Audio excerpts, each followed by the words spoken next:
Hello అండి. ఒకసారి ఊహించండి ఇప్పటివరకు హ్యాకర్లు మాత్రమే చేయగలిగిన పనులు ఇకపై ఆర్టిఫిషియల్ ఇంటెలిజెన్స్ కొన్ని నిమిషాల్లోనే చేసేస్తే ఎలా ఉంటది? ప్రపంచ టెక్నాలజీ రంగంలో ఇదే పెద్ద చర్చగా మారింది.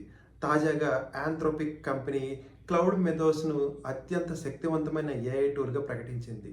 దీనికి పోటీగా ఈరోజు ఓపెన్ ఏఐ వాళ్ళు అంటే చాట్ జీపీటీ వాళ్ళు డే బ్రేక్ అనే కొత్త సిస్టమ్‌ని తీసుకొచ్చారు.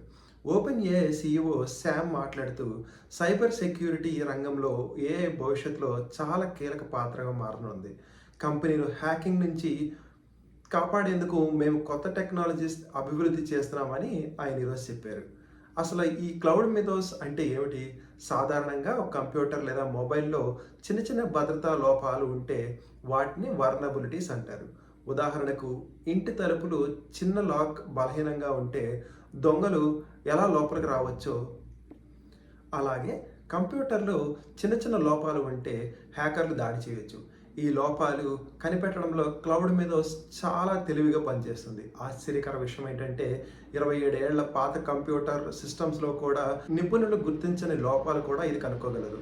ఇంకా ప్రమాదకరమైన విషయం ఏంటంటే లోపం ఎక్కడుందో మాత్రమే కాదు, ఆ లోపాన్ని ఉపయోగించి ఎలా హ్యాక్ చేయాలో కూడా ఇది స్వయంగా కొత్త మార్గాలు ఆలోచించగలదు.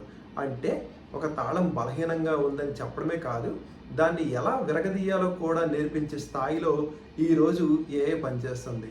అందుకే ఆంథ్రోపిక్ ఈ టూల్‌ను సాధారణ ప్రజలకు విడుదల చేయకూడదు అని నిశ్చయించుకుంది. ఎందుకంటే ల్యాప్‌టాప్ ఉన్న ప్రతి ఒక్కరూ అత్యాధునిక హ్యాకింగ్ ఆయుధం అందించినట్టు అవుద్ది. మరి ఓపెన్ ఏఐ వాళ్ళు చేసిన డే బ్రేక్ ఏం చేస్తుంది? ఓపెన్ ఏఐ వాళ్ళు తీసుకొచ్చిన డే బ్రేక్ ప్రధానంగా కంపెనీలకు సైబర్ భద్రత కల్పించడానికి మాత్రమే ఉపయోగపడుతుంది. అంటే ఒక పెద్ద బ్యాంక్ తీసుకుందాం. అందులో వేలాది కంప్యూటర్లు, సర్వర్లు ఉంటాయి. వాటిలో ఏదైనా లోపాలు ఉంటే హ్యాకర్లు దాడి చేయవచ్చు. డే బ్రేక్ అలాంటి ఏఐ సిస్టమ్స్‌ని ముందుగానే ఆ లోపాలు గుర్తించి కంపెనీకి హెచ్చరికలు జారీ చేస్తాయి. అంటే ఇంట్లో సీసీటీవీ కెమెరా ఎలా దొంగల్ని గమనిస్తుందో, అలాగే ఏఐ సిస్టమ్స్ సైబర్ దాడులను ముందుగానే గుర్తించడానికి ఉపయోగపడతాయి. ఓపెన్ ఏఐ వాళ్ళు ఈ డే బ్రేక్ తీసుకొచ్చాక భారత్ స్టాక్ మార్కెట్‌లో ముఖ్యంగా ఐటీ కంపెనీ షేర్లు భారీగా పడిపోయాయి. ఎందుకంటే ఇప్పటివరకు టీసీఎస్, ఇన్ఫోసిస్, విప్రో, హెచ్‌సిఎల్ వంటి కంపెనీలు సాఫ్ట్‌వేర్ సేవలు, సెక్యూరిటీ సేవలు అందిస్తూ పెద్ద వ్యాపారమే చేసేవి. కానీ ఇప్పుడు ఏఐ స్వయంగా కోడింగ్ చేయడం, లోపాలు గుర్తించడం, సెక్యూరిటీ నిర్వహించడం, వ్యాపార ప్రక్రియలు నడపడం చేస్తే భవిష్యత్తులో సాంప్రదాయ ఐటీ కంపెనీలకు డిమాండ్ తగ్గిపోతుంది.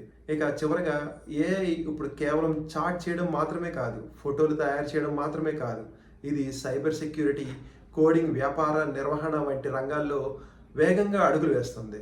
భవిష్యత్తులో కంపెనీలకు రక్షణగా మారుతుందా? లేదంటే ఉద్యోగాలకు ముప్పుగా మారుతుందా అనేది ప్రపంచవ్యాప్తంగా ఇప్పుడు ఐటీ మార్కెట్‌లో జరుగుతున్న పెద్ద డిస్కషన్. థ్యాంక్ యూ అండి.